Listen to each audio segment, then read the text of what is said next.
তুই কয় টাকা গে চলন কিরা খায় তুই তোর জন্য নিয়ে এসেছিস চলন আমি আমার জন্য তো নিয়ে হ্যাঁ হ্যাঁ দিতলা কিরা আছে তোর বাড়ি তোর বোনটা ডাক দিস কেন এটা কথা আমি বের তোর দেখো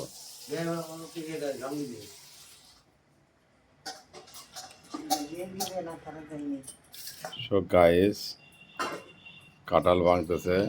আমার ভাই শ্রাবণ মাসের আজকে 20 তারিখ বলে খাজা কাঁঠালের পিস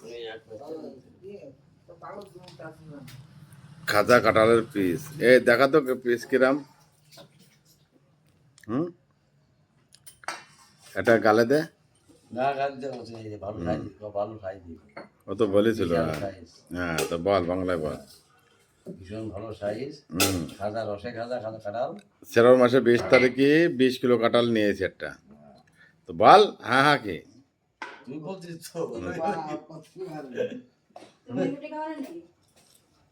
সো গাইস আপনারা দেখুন বিশাল কাঁঠাল শ্রাবণ মাসের 20 তারিখ গান্ধীসাগর মধ্যপ্রদেশ মনসুর জেলা থেকে নিয়ে আসলাম এইমাত্র এখন এই কাঁঠাল খাবো রুটি দিয়ে আর কালকে খাবো কিনা খাবো সে জানি না যাই হোক খুব সুন্দর আপনাদের দেখেও ভালো লাগবে আমি সেটাই আশা করছি কারণ আমরা থাকি রাজস্থান কোটা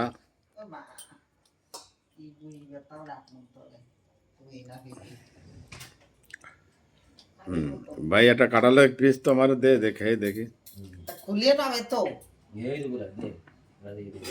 আমার মা বলতেছে খুলে নেবে তো মানে বাংলা ভাষা এটা সুন্দর উচ্চারণ ভাষা মা তুই সর একটু সর আমি দেখি হ্যাঁ দেখি আমিও মা ভাষা হ্যাঁ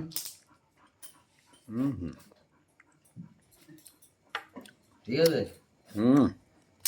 বেশি না বেশি ফাড়িস না ফাটি না বেশি ও বাবা